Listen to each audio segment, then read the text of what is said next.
सवाल को दूसरे तरीके से पूछें। जेजेपी को फरीदाबाद में चुनाव लड़ने के लिए कोई नहीं मिल रहा था, तो नलिन की बलि ले ली। मेरी बलि तो कोई क्या लेगा जब मैं अपने मुकद्दर का खुद जिम्मेवार हूँ। हर व्यक्ति अपने मुकद्दर का खुद जिम्मेवार है। जब तक सांस चल रही है, मेहनत कर सकते हैं, दोबारा सिस्टम खड़ा कर लेंगे। अभी एक तो शुरुआत करी है, अभी तो बहुत लंबा सफ़र तय करना है। एक ही चुनाव लड़ा है, जीवन में और बहुत कुछ करना है राजनीतिक क्षेत्र में। नमस्कार फरीदाबाद, मैं सौरभ भारद्वाज एक बार फिर आप सभी के साथ लाइव हैं। वीएफ स्टूडियो पॉडकास्ट में आप सभी का हार्दिक अभिनंदन है, स्वागत है। और आज हमारे स्टूडियो में पहुंचे हैं युवा नेता हैं नलिन हुड्डा। नलिन ने पिछले लोकसभा चुनाव में फरीदाबाद में जेजेपी के टिकट पर चुनाव लड़ा है और अभी हाल ही में जेजेपी को अलविदा कहा है। समझेंगे, जानने की कोशिश करेंगे कि राजनीति कैसे बदल रही है और कैसे नलिन का मोह भंग हुआ है इस पॉलिटिकल पार्टी से। वैसे आपकी जानकारी के लिए बता दूं कि नलिन जो हैं वो जेजेपी का शहरी चेहरा बनाने की कोशिश हुई नलिन के माध्यम से, और आप कह लें कि आमतौर पर जो पॉलिटिकल पार्टी देहात की पार्टी समझी जाती है, देहाती युवाओं की पार्टी समझी जाती रही, उसको कहीं शहर में लोकप्रिय करने की बहुत कोशिश नलिन के माध्यम से हुई, प्रयास हुआ। नलिन जी, स्वागत है हमारे स्टूडियो में। सबसे पहले तो आपका बहुत बहुत धन्यवाद सौरभ जी। और तो अब कैसा महसूस कर रहे हैं जेजेपी से छोड़ने के बाद? महसूस कोई ऐसा इमोशन में कोई बदलाव नहीं है। जैसे पहले करता था वैसे ही अब करता हूँ, और नए मंथन का, नए विश्लेषण का और नए तरीके से सोच का एक शायद समय है। उसमें सभी टीम मेंबर्स के साथ, सभी साथियों के साथ बैठ के सोच विचार कर रहे हैं, विचार विमर्श कर रहे हैं कि आगे किस तरीके से अपनी ज़िंदगियों को, राजनीति को, फरीदाबाद के लोगों की जो आकांक्षाएं, अपेक्षाएं और उम्मीदें हैं, उनको कैसे हम लोग मजबूत तरीके से उठा पाएं, उस चीज़ पर आपस में अभी चर्चाओं का दौर शुरू है। तो क्या लगता है जेजेपी के भविष्य को, क्या देखते हैं, कैसे देखते हैं आप? मैं अब शायद राइट पर्सन नहीं हूँ कि इस बारे में कमेंट करूँ कि जेजेपी के भविष्य को मैं कैसे देखता हूँ। वो जेजेपी जो लोग संभाल रहे हैं, चला रहे हैं, और जिन लोगों के पास दायित्व हैं जेजेपी को आगे ले जाने के, मेरे ख्याल वो बेहतर लोग होंगे उसका भविष्य निर्धारित करने के लिए। बाकी मेरा हमेशा से यही ध्येय रहा कि जिस शहर में मैं पैदा हुआ, जहाँ पर मैं पला बड़ा, वहाँ के लोगों के लिए हम लोगों को काम करना है। एक राजनीतिक प्लेटफॉर्म की ज़रूरत ज़रूर होती है लोगों के लिए, जो हम जिस तरीके से उनको उनकी ज़िंदगियों को बेहतर करना चाहते हैं, उसको करने के लिए नो डाउट राजनीतिक प्लेटफॉर्म एक निर्णायक भूमिका निभाते हैं। और जब आपकी सोच में और उस राजनीतिक प्लेटफॉर्म की वर्किंग में कहीं ना कहीं डिफरेंस आ जाए, ओपिनियंस का डिफरेंस आ जाए, स्टाइल ऑफ वर्किंग का डिफरेंस आ जाए, और जो जिस तरीके से आप उस सफ़र को आगे ले जाना चाह रहे हैं, मजबूती लाना चाह रहे हैं, फरीदाबाद के लोगों की आवाज़ को मजबूत तरीके से उठाना चाह रहे हैं, जब उसमें सिंक्रोनाइजेशन ना बैठे तो उस समय बहुत मुश्किल हो जाता है उस राजनीतिक सफ़र के साथ जुड़े रहना और उस पार्टी के साथ काम करते रहना। तो शायद ये वो समय था जहाँ फिर फैसला सब ने यही लिया कि वाइज डिसीजन यही होगा कि हम अपने सफ़र को अलग करें, क्योंकि प्राथमिकता हमेशा वो शहर रहेगा जिसने हमें सब कुछ दिया। तो नलिन, अगर हम शुरू से शुरू करें तो कैसे शुरू होती है ये यात्रा?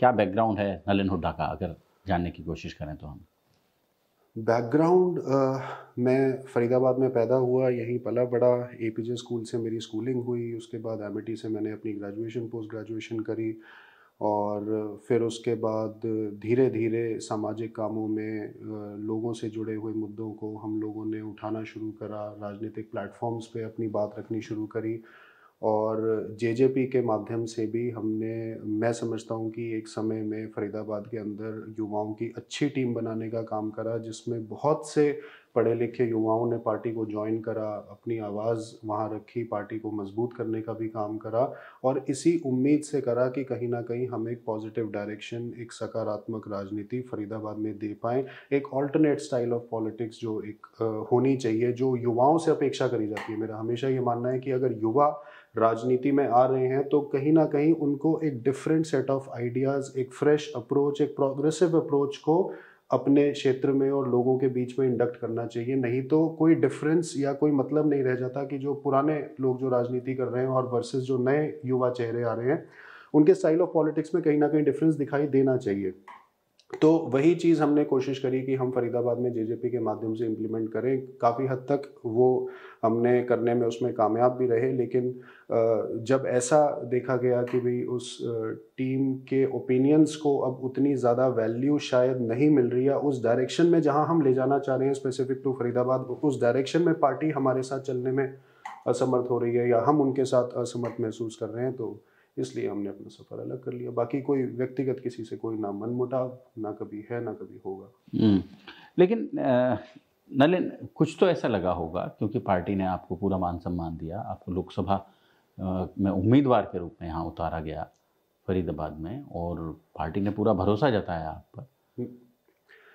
मैं मानता हूँ, देखिए जेजेपी के लिए फरीदाबाद एक ऐसा क्षेत्र है जहाँ पर बहुत मेहनत और बहुत काम की हमेशा से ज़रूरत रही है, अभी भी है और शायद आगे भी होगी।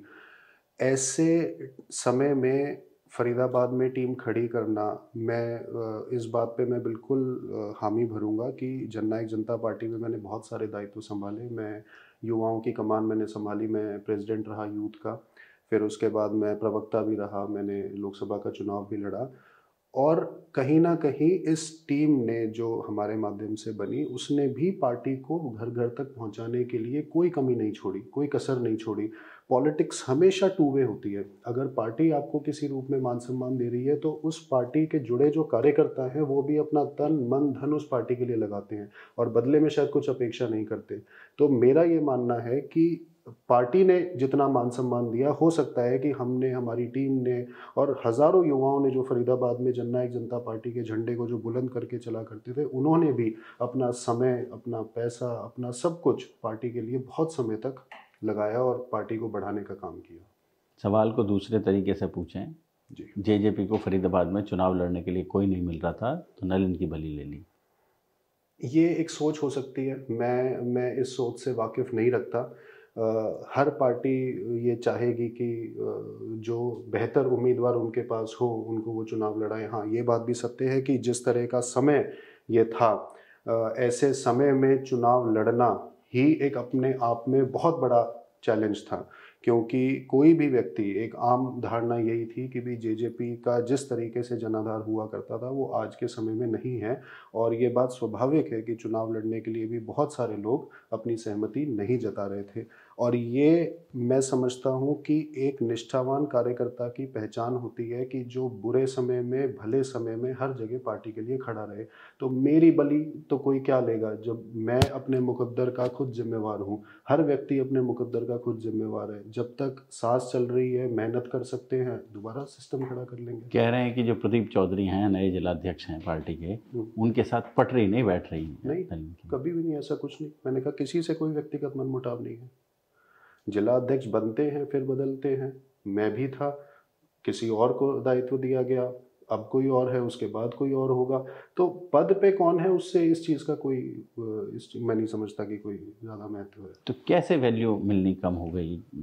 नहीं, मैंने ये नहीं कहा कि वैल्यू मिलनी कम हो गई। मैंने कहा कि जहां आपके जो ओपिनियंस हैं, आप एक पर्टिकुलर तरीके से अपने एरिया के लिए काम करना चाहते हो, पार्टी एक डिफरेंट तरीके से अप्रोच जो है वो अपनी उस पर अगर एडमेंट है कि नहीं हम इसी तरीके से ही काम करेंगे, तो जब ऐसा एक डिफरेंस ऑफ ओपिनियन आ जाए, और देखो गाड़ी के चलने के लिए चारों पहिए इन सिंक्रोनाइजेशन घूमने चाहिए। अगर एक पहिया तेज चले, दूसरा पहिया धीरे चले, तीसरा पहिया चले ही ना, तो उस गाड़ी का खींचना बहुत मुश्किल हो जाता है।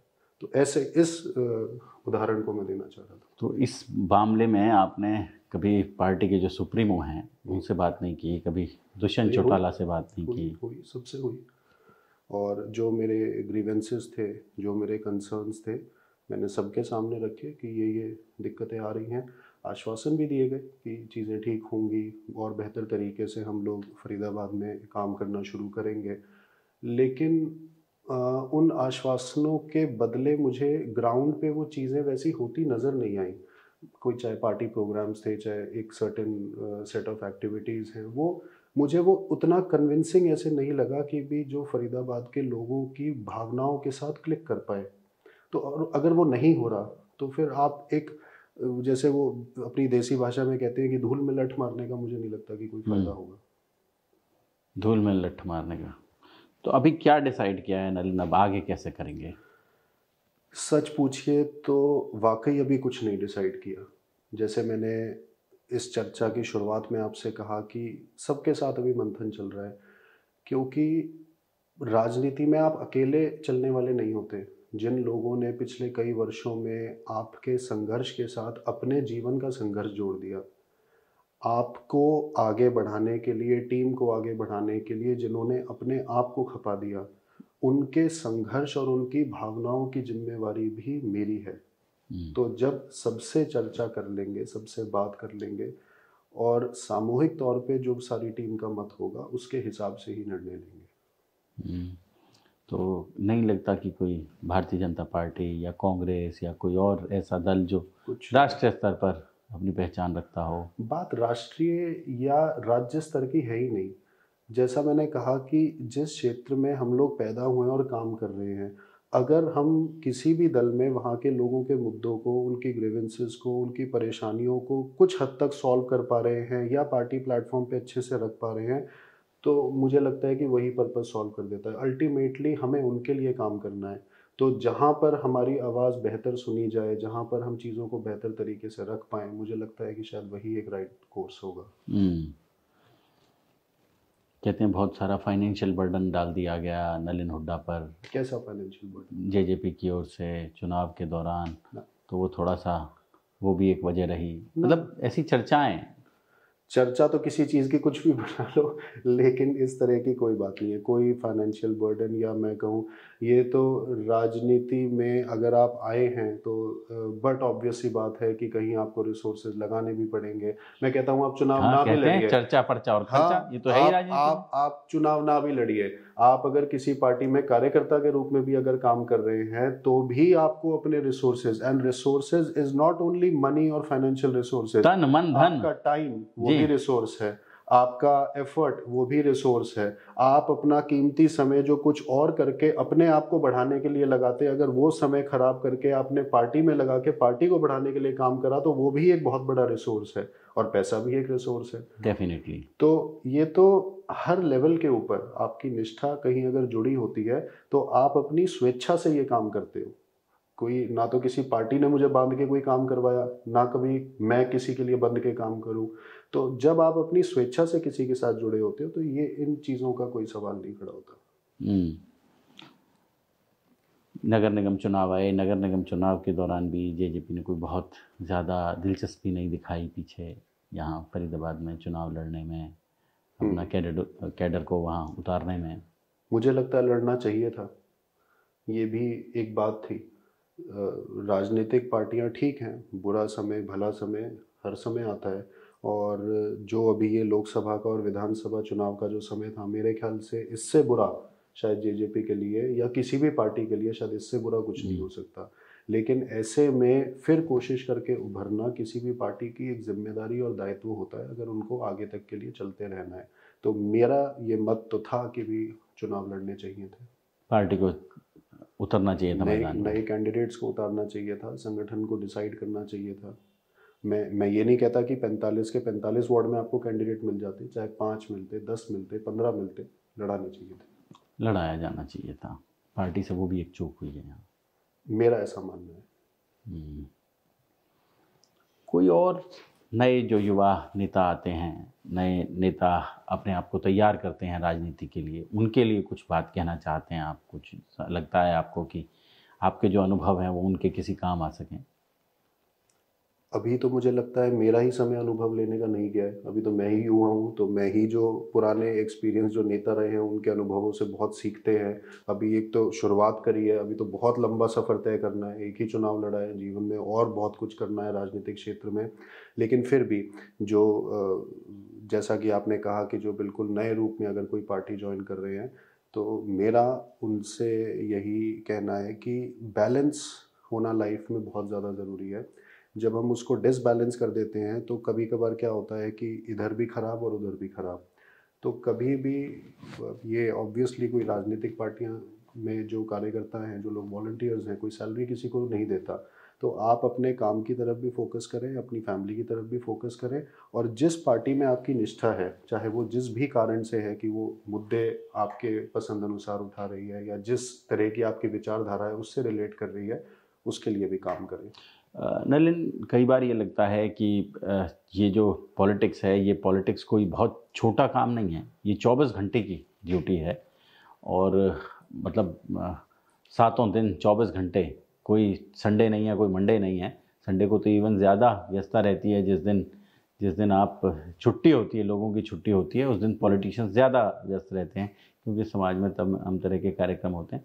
तो क्या आपको नहीं लगता कि युवाओं को, बहुत सारे युवा जो यहाँ आते हैं वो अपने आप को खपा देते हैं, अपना पूरा वो जो समय है, जिस समय में वो कुछ प्रोडक्टिव कर सकते हैं, वो अपना टाइम देकर यहाँ मायूस होकर यहाँ से निकलते हैं इस फील्ड से, क्योंकि एक आदमी पार्षद बनेगा, एक आदमी एमएलए बनेगा, एक आदमी सांसद बनेगा, और बहुत सारे लोग कतार में होते हैं।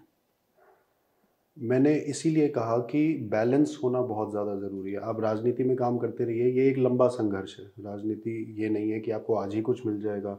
लोगों की जवानियाँ निकल गई, तब जाके जब वो बुजुर्ग अवस्था में आए, हो सकता है तब पार्टी ने उनको टिकट दी, चुनाव लड़वाया, कहीं एडजस्ट करा, जो भी है।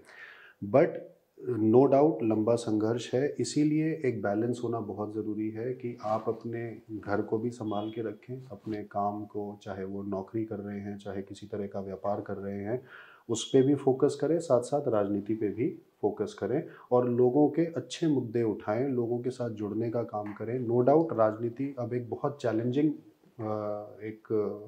मैं कहूँगा काम हो गया है, और 24/7 आपको कहीं ना कहीं लोगों के लिए अवेलेबल रहना है। और मैं इसको ठीक भी इसलिए मानता हूँ कि जिन लोगों ने आपको एक उम्मीद के ऊपर वोट दी, चुना, चाहे वो पार्टी है, चाहे वो व्यक्तिगत कोई व्यक्ति है, तो बहुत सी उम्मीदें आपके साथ जुड़ जाती हैं। कई लाखों लोगों की उम्मीदें आपके साथ जुड़ जाती हैं, और उन लाखों लोगों की उम्मीदों पर खरे उतरे रहना 5 साल, ये सिर्फ कोई दिन में 2 घंटे 3 घंटे करने का काम नहीं है। पार्ट टाइम जॉब नहीं है, पार्ट टाइम जॉब नहीं है, और होना भी नहीं चाहिए, क्योंकि एक बहुत जिम्मेदारी वाला काम है जिसमें आपको पूरा फोकस्ड रह के और लोगों के लिए काम करना है। नलिन, हमारे स्टूडियो पधारने के लिए, हमें समय देने के लिए आपका बहुत बहुत धन्यवाद। आपका बहुत बहुत धन्यवाद सौरभ जी, थैंक यू। जोड़ेंगे फरीदाबाद आपको शहर की ऐसी ही और महत्वपूर्ण राजनीतिक चर्चाओं के साथ। बहुत बहुत धन्यवाद।